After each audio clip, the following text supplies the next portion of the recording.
하나님 말씀 보시도록 하겠습니다. 하나님 말씀은 요한복음 12장 12절에서부터 18절까지 우리 한 절씩 교독하도록 하겠습니다. 그 이튿날에는 명절에 온 큰 무리가 예수께서 예루살렘에 오신다는 것을 듣고 종려나무 가지를 가지고 맞으러 나가 외치되 호산나 찬송하리로다. 주의 이름으로 오시는 이 곧 이스라엘의 왕이시여 하더라. 예수는 한 어린 나귀를 보고 타시니 이는 기록된 바 기온에 따라 두려워하지 말라. 보라 너희 왕이 나귀 새끼를 타고 오신다 함과 같더라.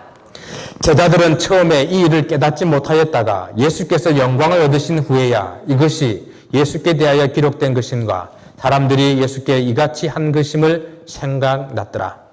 나사로를 무덤에서 불러내어 죽은 자 가운데서 살리실 때 함께 있던 무리가 정언한지라. 같이 봅니다. 이에 무리가 예수를 맞으면 이 표적 행하심을 들었음이러라. 아멘. 오늘이 종려주일입니다. 오늘부터 시작해서 이제 한 주간 고난주간이 시작됩니다. 고난주간에 주님 십자가를 묵상하고 경건하게 보낼 수 있기를 바랍니다. 우리가 살아가는 세상은 참 이상한 일들이 많이 일어나는 것 같아요. 그 이상한 일 가운데서는 우리가 좀 잘 분별해야 할 그런 일들도 많이 있습니다. 제가 처음 이스라엘 갔을 때에 참 이상하다 하는 일이 일어났어요. 슈퍼마켓 갔는데 슈퍼마켓 지낼 때에 다 이렇게 하얀 천으로 막아놔놓고 물건을 살 수 없게 하는 거예요. 물건을 사고 싶은 계란도 살 수가 없지요. 밀가루도 살 수가 없지요. 살 수가 없는 거예요. 이상하다. 사람들 물어보니까 그때가 6월절이라는 겁니다. 이렇게 이스라엘은 6월절이 되게 되면은 집안 구석구석을 청소하고 또 곰팡이들을 다 제거하고 누룩이 들어간 음식들을 다 끄집어내서 불태우게 됩니다. 그리고 이 기간 동안에는 이렇게 슈퍼마켓 같은 데도 발효된 음식이라든지 또한 바로 식힐 수 있는 그런 재료가 되는 음식들 모두 다 팔지 못하도록 이렇게 다 천으로 이렇게 막아 놓습니다. 단지 누룩을 들어가지 않고 만든 빵, 그것을 이렇게 맛자라 그러는데요. 그 맛자만 팔아요. 그 일주일 동안 그것만 먹어야 됩니다. 참 이상한 나라죠. 근데 더 이상한 것은요, 이런 6월절 기간에 이스라엘에 살고 있는 유대 기독교인들, 그리고 많은 성지 순례를 오신 분들, 또 관광객들, 이런 사람들은 오늘 같은 주일날 벳바게라는 곳에서 시작해가지고 기드론 골짜기를 지나서 그리고 예루살렘 성을 가로질러가지고 종려나무를 흔들고 돌아다닙니다. 종려주일이라는 거죠. 그래서 예루살렘을 가로질러가지고 예루살렘 서쪽 성벽까지 그 행진을 하게 됩니다. 그리고 더 이상한 것은요, 이 주간에 금요일이 되게 되면은 이제 금요일은 무슬림들이 자기들이 예배 드리는 날이에요. 그래서 이 날은 무슬림들이 예루살렘 성전 한 가운데 있는 엘 악사 사원이라는 곳에 가가지고 때를 지어서 예배 드리고 기도합니다. 또 이 날은 기독교인들은 성금요일이라 그래가지고요. 20년 전에 예수님께서 십자가 지시고 비아 돌로로사 슬픔의 길, 고난의 길이라는 그 길을 갔던 것을 다시 재현하기 위해서 실제적으로 사람들이 예수님 복장을 해가지고 로마 병정들이 채찍을 내리치면서 십자가의 그 길을 걸어갑니다. 또 이 날에는 유대인들이 금요일 저녁부터 통곡예배에 가가지고 유대인들은 또 기도합니다. 이것이 지금 현재 일어나고 있는 이스라엘의 모습이에요.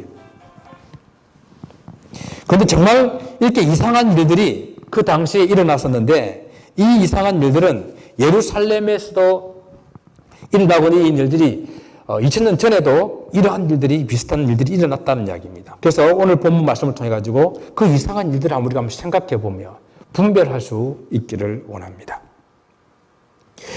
예수께서 예루살렘에 올라가신 그 일은 여러 번 있었습니다. 그런데 유독 오늘 본문에 나오는 이 모습은 좀 이상해 보여요. 그래서 본문 14절에 보게 되면은 예수께서 한 어린 나귀를 타셨다라고 기록하고 있어요. 예수님께서 예루살렘을 올라가실 때에 너무 길이 멀고 다리가 아파가지고 또 힘들어서 지나가고 있는데 우연히 그 옆에 나귀가 지나가서 그 나귀 새끼를 탄 것이 아니에요. 예수님께서는 모든 일을 계획하셔서 그 나귀를 타시게 됩니다. 6월절에 있는 그 안식일 바로 다음 날, 그러니까 오늘같이 우리의 주일을 말합니다. 이 일요일에 주님께서 예루살렘을 올라가시면서 제자들에게 나귀 새끼를 좀 끌고 와라라고 명령하셨습니다. 무슨 일인지 모르겠네요. 다른 공간복음이나 다른 공간복음, 마태복음, 마가복음, 누가복음 이런 데 보면 좀 더 자세하게 이렇게 기록되어 있는데요. 예수께서 감난산에 거의 다 도착했을 때에 벳바게에서 맞은편, 건너편에 있는 마을로 제자들을 보내시며 거기 가서 나귀 새끼가 매여 있을 텐데 불어서 끌고 와라. 만약 주인이 묻거든 주가 쓰시겠다라고 말해라. 그러면 보내줄 것이다 라고 그랬어요. 정말 이 두 제자가 건너편에 갔더니 그 나귀 새끼가 매여 있는 거예요. 그래서 그 나귀 새끼를 풀려고 하니까 주인이 어린 나귀 새끼를 풀어서 뭘 하려고 그럽니까? 라고 물어봅니다. 그래서 주가 쓰시겠다 합니다. 그러니까 허락해서 보내줬어요. 여러분 이 정도면은 이거는 우연이 아니라 주님께서 예비하시고 계획하신 일이지 않습니까? 그 나귀를 끌고 왔는데 지금 주님께서 바로 그 나귀를 타시고 예루살렘에 입성하고 계신 것입니다. 예수께서 어린 나귀를 타고 예루살렘에 올라가실 때 사람들이 소리를 칩니다. 지금은 6월절이라는 명절이기 때문에 많은 사람들이 예루살렘에 올라와 있었어요. 여러 번 제가 설명을 드렸듯이 유대인들은 3대 명절, 그 3대 명절에는 반드시 예루살렘에 올라와서 하나님 앞에 그 얼굴을 보여야 하는 그런 의무가 있었기 때문에 이 기간에는 많은 사람들이 예루살렘을 방문합니다. 그 중에도 특히 이 6월절에는 엄청난 사람들이 방문하게 되는데 유대 역사학자 요세푸스라는 사람이 있는데요. 그분은 말하기를 200만 명이 올라왔다라고 그랬어요. 원래 요세푸스가 좀 뻥이 심한 사람이에요. 역사를 기록하는데 이만큼 부풀려서 기록합니다. 그래서 200만 명이라고 그랬는데 200만 명은 아니더라 하더라도 정말 이 기간 되게 되면은 예루살렘과 그 주변에 사람들이 발디딜 틈도 없이 북새통을 이루는 것은 사실이에요. 이렇게 많은 사람들이 어린 나귀를 타고 입성하신 예수님을 바라보고 소리를 지르는 겁니다. 호산나 찬송하리로다. 주의 이름으로 오시는 이 곧 이스라엘의 왕이시여 라고 부르고 있는 거예요. 여러분 이 그림이 얼마나 이상한 그림이에요. 이 일이 얼마나 이상한 일입니까? 여러분 하나님의 이름으로 오시는 분, 적어도 하나님께서 이스라엘 왕으로 보내신 분이 어린 나귀 새끼를 타셨다는 것은 이상한 모습인 거예요. 여러분 당시 이스라엘이 이제 로마의 속국이었잖아요. 로마의 속국이었는데 당시 로마가 파견한 빌라도 총독이 이스라엘을 다스리고 있었어요. 예루살렘 유다 지역을. 보통 때는 가이사라 지역에 빌라도 총독이 머물고 있었는데 이렇게 사람들이 많이 모이는 절기가 되게 되면은 빌라도 총독이 예루살렘에 올라와 가지고 예루살렘을 다스리게 됩니다. 이 일이 만약에 빌라도가 이 일을 들었을 때에 정말 그 마음에 정말 위협한 일이다, 큰 일이다라고 생각했으면 빌라도가 아마 군대를 파견해가지고 사람들을 진압시키고 예수님을 잡아갔을 텐데 아마 이 이야기를 들었던 빌라도가 콧방귀를 꼈을까요? 아니 이스라엘의 왕이라고 그런데 어린 나귀를 새끼를 타고 온다고 아무것도 아닌 일로 취급할 수밖에 없었던 그런 이상한 일이라는 이야기입니다. 예수님 당시에 모든 사람들이 다 나귀를 가지고 있었던 것은 아니에요. 오늘날 우리가 정말로 자동차가 많은데도 모든 사람들이 다 자동차를 타고 다니는 건 아니잖아요. 그죠? 그와 마찬가지로 그 당시에 나귀가 많았지만은 모든 사람들이 다 나귀를 가지고 있었던 건 아니고 나귀를 가지고 있었다 하는 것은 어느 정도 재산이 있고 그리고 그 나귀를 탈 수 있다는 건 어느 정도 신분이 된 사람만 나귀를 탈 수가 있었어요. 아무리 그래도 이스라엘의 왕이 나귀를 타시는 것은 이상한 일이에요. 어울리지 않는 일입니다. 왕이라고 한다면 적어도 말이나 낙타를 타고 위험을 가지고 그 예루살렘을 입성해야 되지 않겠습니까? 왕들이 전쟁에서 승리하거나 공을 세우고 돌아올 때에 말을 타고 들어온 개선문 같은 것들이 다 성 안에 있었어요. 예루살렘에 잘 닦아진 그런 길이 있었습니다. 특히 비잔틴 시대 때에는 그렇게 전쟁에서 승리한 왕들이 들어올 수 있도록 닦아놓은 그 길을 카르도라 그래요. 지금도 그 길은 남아 있습니다. 그런 길로 들어와야 되는데 우리 주님께서는 예루살렘 성 동쪽에 있는 그 감난산 꼬불꼬불한 그 길로, 그것도 이 어린 나귀 새끼를 타고 올라오고 계신 것입니다. 그런데 백성들은 그 예수님을 향하여 호산나 찬송하리로다, 주의 이름으로 오시는 이 이스라엘의 왕이시여 소리 지르고 있습니다. 이것이 너무도 이상한 그림이라는 거예요. 그러나 이렇게 세상적인 눈으로 일반적인 상식으로 보시면은 이상하지만은 성경은 다르게 말씀하고 있습니다. 주님께서 이렇게 어린 나귀 새끼를 타신 것은 바로 성경의 예언을 이루기 위함이라고 말씀하십니다. 일찍이 스가랴 선지자는 이스라엘 왕이 어린 나귀 새끼를 타고 오실 것이라고 예언을 했었습니다. 본문 16절에서 예수님의 이러한 이상한 행동은 스가랴서 9장 9절 말씀을 성취하고 계신 것이라고 말씀하고 있는 거예요. 그리고 스가랴 9장 9절 말씀을 제가 읽어드리겠습니다. 시온 딸아 크게 기뻐할지어다, 예루살렘의 딸들아 즐거이 부를지어다. 보라, 내 왕이 내게 임하시나니 그는 공의로우시며 구원을 베푸시며 겸손하셔서 나귀를 타시나니 나귀의 작은 것 곧 새끼니라. 이 이상한 일이야말로 예수께서 이스라엘을 구원할 진정한 왕의 모습이라고 성경이 우리에게 말씀해 주고 있는 것입니다. 스가랴 말씀을 인용하면서 멍에를 매는 짐승의 새끼, 어린 나귀를 타신 바로 예수님을 아주 겸손한 왕의 모습으로 묘사하고 있어요. 주님께서 이 땅에 공의를 베푸시고 구원을 베푸시는 왕으로 오셨는데 그분이 겸손한 왕이어서 나귀 새끼를 타셨다라는 것입니다. 이 말도 이상한 말이에요. 왕이 겸손하다는 말을 여러분 어떻게 이해하세요? 당시에 왕정시대 때는 왕이 입법, 사부, 행정권을 다 장악하고 절대 왕권을 휘두르던 그런 시대 아닙니까? 그런데 그 왕이 겸손하다고 말하고 있어요. 이는 말이 어울리지 않는 말이에요. 그래서 유대인들이 왕이시여 하게 될 때는 그들 머릿속에 떠올리는 왕은 다윗과 같은 왕이에요. 솔로몬과 같은 왕이에요. 강력한 힘을 가지고 능력을 가지고 나라를 부강하게 만들고 주위에 있는 모든 나라를 다 정복해서 그런 강한 나라 만드는 그런 왕 다윗을 기대하고 있는 그런 모습인데 그 왕이 겸손한 모습으로 지금 어린 나귀 새끼를 타고 예루살렘에 입성하고 있다라는 것입니다. 그러나 나귀를 탄 이상한 모습, 바로 이분이 성경에서 예언한 바로 그 이스라엘을 구원할 참 왕이시요 참 메시아가 되십니다. 아니 이스라엘뿐만 아니라 온 인류를 구원할 만왕의 왕이 되십니다. 왕으로 오시겠다는 선자의 그 예언의 말씀을 성취할 뿐만 아니라 그들이 실제로 기다리는 바로 그 이스라엘의 왕이요 온 세상을 구원할 참 왕이었다는 것입니다. 그런데 그분이 겸손하셔서 어린 나귀 새끼를 타시고 당신을 십자가에 다 메어놓기까지 낮아지신 겸손한 왕이었다라는 것입니다. 여러분 해마다 이 고난주간이 찾아오고 해마다 종료주일이 찾아오잖아요. 그래서 이번 종료주일, 이번 고난주간에는 자기를 다 내어놓으신 겸손한 이 왕의 모습, 겸손한 예수의 모습을 묵상해 볼 수 있기를 바랍니다. 예수님께서 제자들의 발을 씻기시며 겸손과 섬기는 그 모습을 보여준 것처럼 오늘 이 고난주간에는 이웃을 돌아보며 연약한 이웃을 섬기는 그런 고난주간으로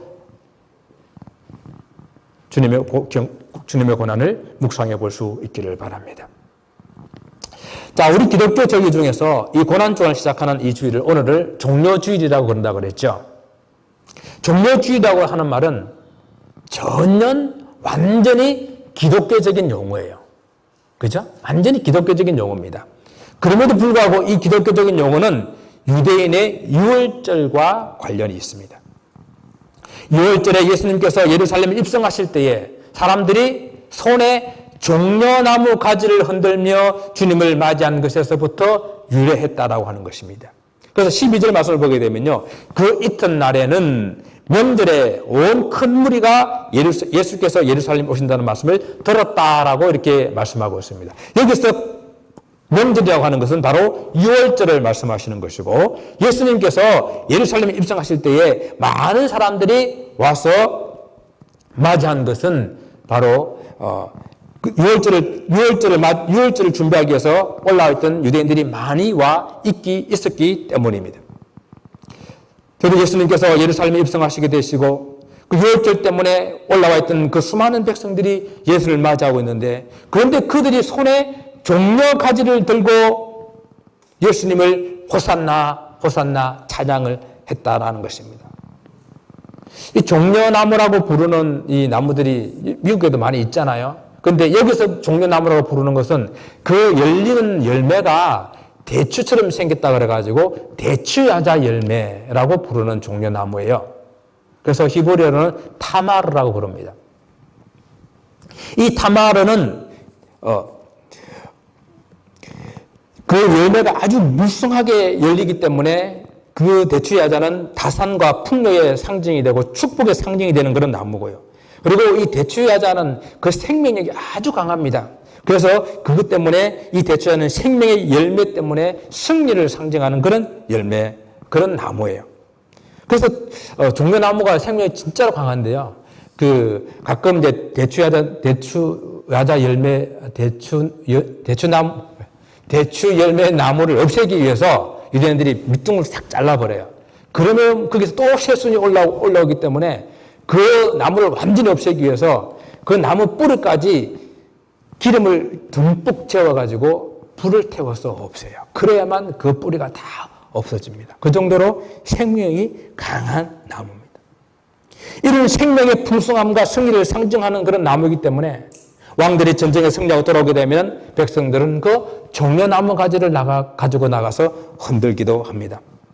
그런데 지금 이스라엘 백성들이 예루살렘에서 하고 있는 이 어울리지 않는 이상한 이 행동은 손에 종려 가지를 들고 그들이 호산나 다윗의 자손이여 호산나 주의 이름으로 오신 이여 하고 부르짖는 바로 이 모습이라는 것입니다. 왜? 이 모습은 유월절에 어울리는 그림이 아니라 이 그림은 초막절에 어울리는 그림이기 때문에 그렇습니다.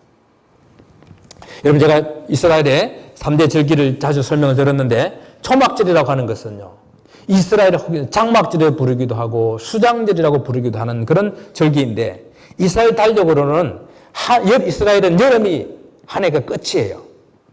그래서 여름 끝에 오는 그러한 절기로서 이 절기 때는 여름 용사를 다 짓고 난 다음에 하나님 앞에 한 해를 잘 보내게 되면 감사하는 이 한 해의 끝에 오는 그런 절기입니다. 특히 초막절 마지막 날을 호산나 라바라고 이렇게 부르게 되는데, 이 날에 사람들이 바로 종려나무 가지를 들고 와서 성전에 다 함께 모여가지고 호산나 호산나를 외치며 그 이스라엘을 구원해 주신 하나님 앞에 감사하고 또 그들 영원히 구원해 주실 것을 간구하는 그런 행사를 하게 됩니다. 그리고 또 이 날에는 그들이 지난 한 해 동안 하나님께서 비를 주셔서 농사를 잘 짓게 해주셨는데 또 새로운 이 한 해도 비를 달라고 기도하는 그런 의식을 치르게 됩니다. 그래서 실로암 연못에서 물을 길려다가 성전 제단에 물을 부으며 하나님 물을 주시옵소서, 비를 보내주옵소서라고 그렇게 기원하는 그런 행사를 하는 거예요. 호산나라고 부르는 이 호산나라는 말은 아람어로 호시아나라는 이 말을 헬라어로 그대로 음력한 것인데, 이 말은 제발 우리를 구원하소서라는 그런 뜻입니다. 그러니까 초막절 마지막 날에 유대인들이 시편 118편의 그 말씀을 가지고 그들이 호산나 호산나 부르는 바로 그 외침이라는 것입니다.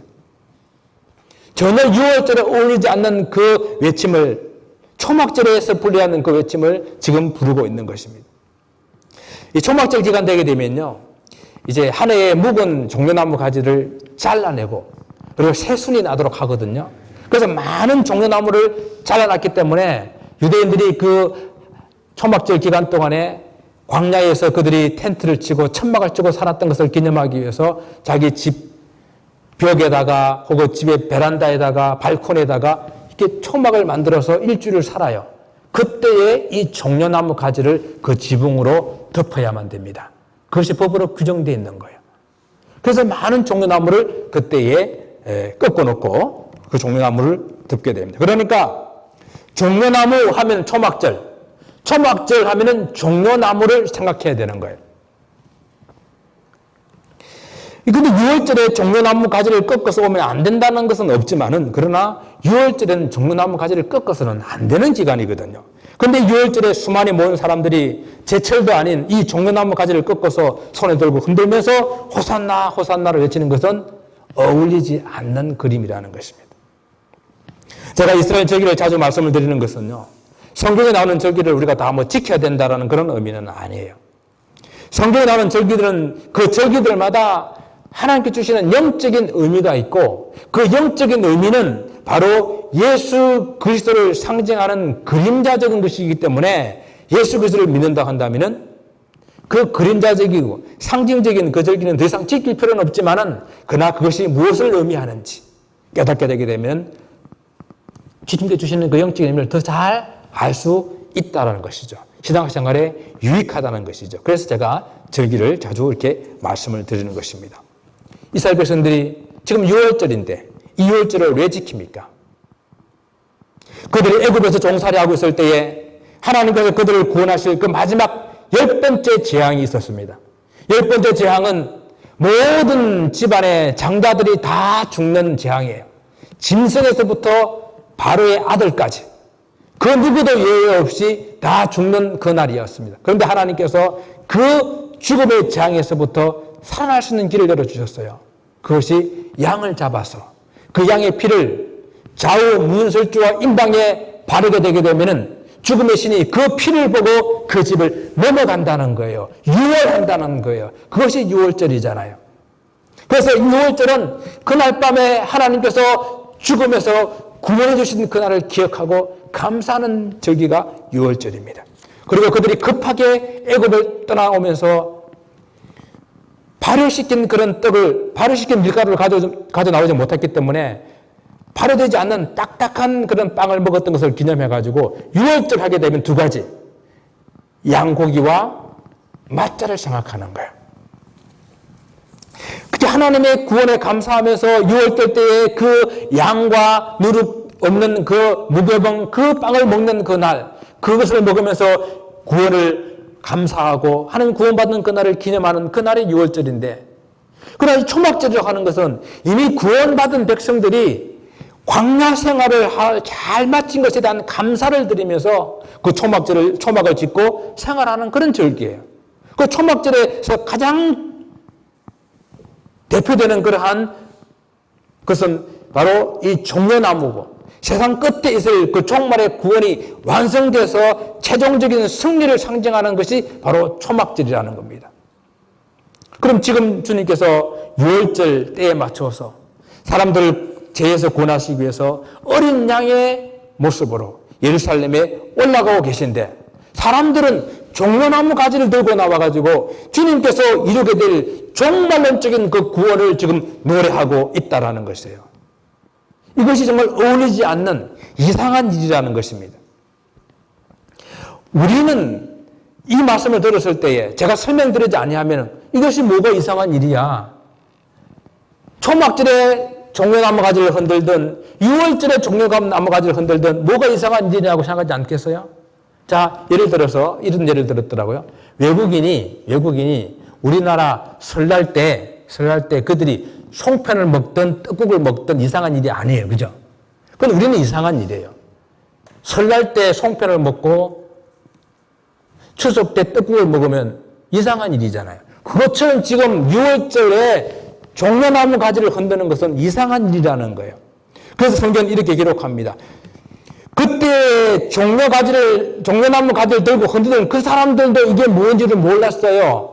그 제자들도 이 일이 무슨 일인지, 자기들이 무슨 일을 하고 있는지, 사람들이 부르짖고 있는 말이 무슨 일인지 몰랐다가 나중에 예수께서 영광을 얻으신 후에야 이 모든 일들이 성경에 예언된 그 일을 이루는 것임을 알았다라고 오늘 본문 16절에서 말씀하고 있는 거예요. 이 이상한 그림은, 이 이상한 일은 예수께서 이스라엘의 구원을 상징하는 바로 그 6월절에 그 백성을 위한 어린 양으로 드리시기 위해서 예루살렘으로 올라가고 계시는 동시에 또한 그 주님은 우리의 구원을 완성하실 재림의 주요 다시 오실 영광의 주님으로 우리 구원을 완성하실 주님으로 이 그림은 우리에게 보여주고 있다는 것입니다. 그래서 예수께서 타신 이 어린 나귀를 마가복음에서는 사람이 한 번도 타보지 않은 그런 나귀 새끼라고 말하고 있는 거예요. 흠없고 점없는 제물로 하나님께 올려드려야 되기 때문에 그 제물을 태운 그 나귀 새끼도 한 번도 사람이 타보지 않은 흠없고 점없는 것으로 예수님이 타고 예루살렘으로 올라가고 계신 것입니다. 유대인들이 볼 때에 그들의 전통과 그 율법에 맞지 않는 이상한 그림이지만 그러나 하나님께서는 이 유월절 양으로 초막절의 종말론적인 그 구원을 완성하고 계신 것입니다. 하나님께서는 2000년 전에 이미 이 한 번의 이상한 일로 온 인류를 구원해 주셨는데 아직도 유대인들은 깨닫지 못해서 아까 그림에 보신 것처럼 이상한 일들이 지금도 예루살렘에서는 일어나고 있는 것입니다. 그래서 이번 고난 주간에는 우리가 기도하면서 묵상할 때에 아직도 주님을 알지 못하는, 주님을 믿지 못하는, 구원받지 못한 그 사람들을 바라보며 그 사람들을 바라보며 불쌍히 여기며 여러분들이 금식에 동참할 수 있기를 원합니다. 혹 여러분 가족 중에 주님을 알지 못하는 사람들이 있다고 한다면, 여러분 친척들의 주님을 알지 못하는 사람들이 있다고 한다면, 여러분 주위 이웃 가운데에 주님을 알지 못하는 사람이 있다고 한다면 그분들을 바라보며 울며 기도할 수 있는 그런 고난주간이 되기를 바랍니다. 우리가 종료주일이라고 하는 이 날은 성경에서 성경 오늘 보면 12절에 그 이튿날이라고 이렇게 말을 하고 있거든요. 그것은 베다니 시몬의 집에서 예수께서 식사하실 때에 마리아가 그 오라비 나사로가 다시 살아난 그 일을 감사하는 마음으로 예수님이 식사하고 있는 그 자리에 찾아와가지고 마리아가 나드 향을 예수님의 머리에 붓고 자기 머리털로 예수님 발을 씻겼던 바로 그 다음 날이라는 그런 뜻이에요. 성경이요, 모든 사건을 다 시간적으로 이렇게 배열하고 있지는 않습니다. 그런데 이렇게 시간적으로 배열해서 그 다음 날이라고 말할 때는 특별히 시간적으로 중요한 사건이 연결되어 있다라는 그런 뜻이거든요. 예수님께서 죽은 나사로를 살리신 일과 그리고 베다니 시몬의 집에서 마리아가 향유를 부었는 이 일이 지금 주님께서 예루살렘에 올라가고 있는 이 일과 아주 밀접한 관련이 있다라는 그런 뜻이에요. 나사로를 살린 그 일은 주님께서 죽으시겠고 주님께서 다시 살아나시겠다는 것과 그리고 마리아가 예수님의 몸에 향유를 부은 것도 예수님의 장사를 위한 것이라고 말씀하고 있지 않습니까? 성경은 예수께서 이번 예루살렘 올라가시는 이 일은 유대인들에게 많은 고난을 받고 죽임을 당할 것이라고 주님께서 여러 번 말씀을 하셨거든요. 그러니까 주님께서는 십자가를 바라보시며 지금 예루살렘에 올라가고 계신 것입니다. 지금 호산나 호산나 외치지만 저들이 곧 십자가에 못 박으소서, 십자가에 못 박아 없이 하소서라고 소리지를 바로 그 사람들이라는 것을 주님께서는 아시고 계십니다. 우리는 또 하나의 이상한 그림을 보게 됩니다. 사람들에게 호산나 찬양을 받으시면서 예루살렘에 올라오셔서 사람들을 구원할 메시아라고 하시는데 그 메시아가 십자가에 매달리는 것이에요. 이스라엘의 왕으로, 이스라엘을 구원할 메시아로 예루살렘에 입성하셨다고 한다면 적어도 이 십자가에 달려서는 안 되는 것이에요. 여러분, 십자가가 어떤 것입니까? 로마 사람들에게도 가장 흉악한 죄인이 처형을 받는 그런 것이 십자가였습니다. 성경에서는 십자가 나무를 뭐라고 말씀하십니까? 바로 성경에서도 저주를 받은 상징으로 이 십자가를 말씀하고 있습니다. 신명기 21장 23절에서 나무에 달린 자마다 하나님께 저주를 받았습니다 라고 말씀하고 있지 않습니까? 고대 사람들을 이렇게 처형했을 때에 처형한 후 다시 그 사람을 십자가에 나무에 달아가지고 그 죄가 아주 중하기 때문에 사람들한테 경고하기 위해서 그런 일들을 종종 했다고 합니다. 다시 며칠 지나고 난 다음에 거두기도 하지만 어떤 경우에는 그 시신을 새들이 다 쪼아 먹도록 그도 방치하면서 사람들에게 경고하는 일들을 했다고 합니다. 이런 경우는 철저하게 하나님 앞에 저주를 받은 모습이기 때문에 신명기 말씀은 나무에 달린 자마다 저주를 받은 자라고 말씀하고 있는 거예요. 이스라엘의 왕이라면은, 이스라엘을 구원할 메시아라면은 가장 흉악한 죄에 달리는 십자가, 저주의 상징인 그 나무 십자가에 달리면 안 되는 것이 아니겠습니까? 어울리지 않는 그런 일이 아니겠습니까?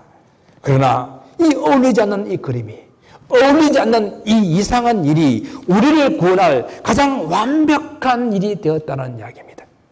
하나님 아들 예수 그리스도께서 십자가를 지심으로 우리를 구원할 바로 그 메시아가 되시고 온 인류를 구원할 만왕의 왕이 되셨다는 이야기입니다. 십자가의 죄가 흉악하면 흉악할수록 바로 저와 여러분의 죄가 흉악한 일이었다는 사실을 우리는 기억해야 될 것이요. 나무에 달리는 그 저주가 크면 클수록 바로 우리가 받을 그 저주가 컸다는 사실을 우리는 기억해야 됩니다.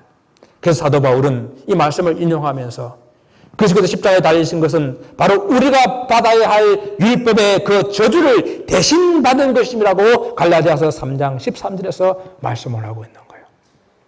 이사야도 53장에서 주님의 그 십자가를 잘 말씀하고 있습니다. 그가 찔림은 우리의 허물 때문이요, 그가 상함은 우리의 죄악 때문이라. 그가 징계를 받음으로 우리가 평안을 누리고 그가 채찍에 맞음으로 우리가 나음을 입었다고. 그 십자가는 바로 하나님께서 우리의 모두의 죄악을 그에게 담당시킨 것이라고 십자가의 의미를 우리에게 말씀해 주고 있습니다. 십자가에 달린 메시아는 우리를 구원한 가장 완벽한 하나님의 계획이었습니다. 이번 주는 이 놀라운 은혜를 묵상하는 주간입니다. 겸손하셔서 어린 나귀 새끼를 타신 우리 왕이신 예수 그리스도를 묵상하는 주간입니다. 유월절 어린 양으로 오셨지만은 십자가에 죽으셔서 사망 권세를 이기시고 승리하신 그 주님을 묵상하는 주간입니다. 지금 우리는 우리 손에 종려나무 가지가 들려있지 않지만 완전한 승리를 주시는 그날, 우리 모두 하나님 앞에 서는 그날, 어린 양의 보좌 앞에 서는 바로 그 날에는 우리 손에 종려가지를 들고 노래 부를 것입니다. 구원하심이 보좌에 앉으신 우리 하나님과 어린 양께 있도다. 그래서 사도 요한은 그날을 미리 바라보고 요한계시록 7장 9절에서부터 10절까지 말씀해서 이렇게 우리가 그날 부를 마지막 노래를 이렇게 노래했습니다. 이 일 후에 내가 보니 각 나라와 족속과 백성과 방언에서 아무도 능히 셀 수 없는 큰 무리가 나와 흰옷을 입고 손에 종려가지를 들고 보좌 앞에 어린 양 앞에 서서 큰 소리를 외쳐 이르되 구원하심이 보좌에 앉으신 우리 하나님과 어린 양께 있도다. 고난주간에 주님이 십자가가 얼마나 힘들었을까, 얼마나 그 가시멜관이 아팠을까, 그것을 생각하며 눈물 흘리는 그런 주간이 아니에요. 그런 주님의 고난받고 우리를 구원해 주심에도 불구하고 그 은혜를 깨닫지 못하는 우리 자신을 바라보며 울어야 하는 그런 주간인 것입니다.